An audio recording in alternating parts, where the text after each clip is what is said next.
The Environmental Protection Agency claims that it has new power to take part of your paycheck. That group is going to garnish your wages if they decide you've broken their rules. And they don't even have to ask a judge to do it.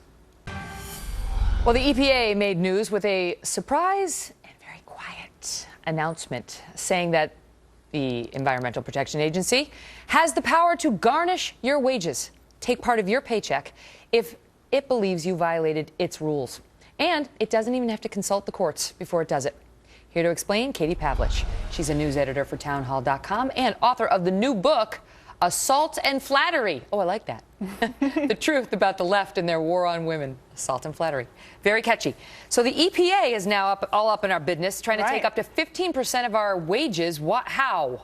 So the EPA is saying that they have the right to garnish wages if you have committed some kind of pollution, some violation of something, say the Clean Water Act or the Clean Air Act. Based on that, they're saying we have a right to come in and garnish your wages. Now, keep in mind, the EPA isn't fining people with small fines. We're talking about $75,000 here and there, $100,000 here and there, and it's per day, per violation. Ouch. And the biggest issue here is that the EPA does not really define what pollution is. Right, because I'm walking along thinking, well, you know, I don't pollute. I'm probably not going to get subjected to this, so what do I need to worry? I need to worry? Well, you might not need to worry here in New York City, but people who live out and do own pieces of property need to worry. There was a famous Supreme Court case in 2012, Sackets versus EPA. There was a couple in Idaho who wanted to build a home on a piece of property that they owned privately. The EPA came in, fined them, and told them they were on a wetland, that they weren't allowed to build there. The Supreme Court shut them down and ruled on the side of the private property owners. But here's the problem. The EPA now is acting as judge, jury, and executioner and saying,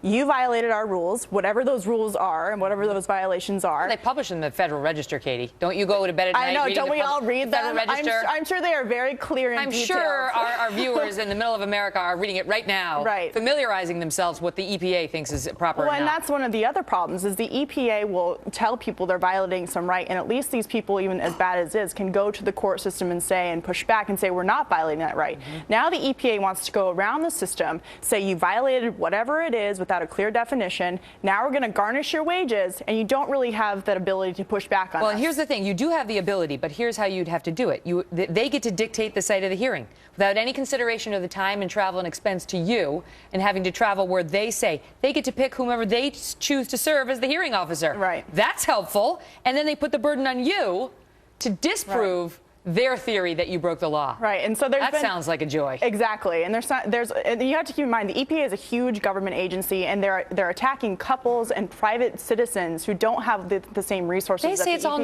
non-controversial. There shouldn't be a problem. Congress authorized them to garnish wages in the appropriate cases, and that's the end of that. But one of the things that jumped out at me that I think was the most alarming is that you have Republicans and these pro-private property groups pushing back on the EPA and saying you can't do this, and the EPA is saying, look, this is not a significant regulatory action. Therefore, we don't need a judicial review. So they're cutting out the court system, they're cutting out judicial process, and they're treating private property owners as guilty instead of innocent and then complaining about their whining. Exactly. Just shut up. And they're giving them another $75,000 fine as they continue to complain. Just be quiet and enjoy the 85% of your 50% of your paycheck that we allow you to have. For breathing or for building a pond or whatever. They only give you like half of your paycheck to begin with, and now they're taking another 15. So we'll have that to look forward to if we like drop a gum wrapper on the street. Yeah. Katie, good to see you. See you soon. I mean, they can't be that harsh, can they? Who knows? Because it's all in the Federal Register, which no one reads.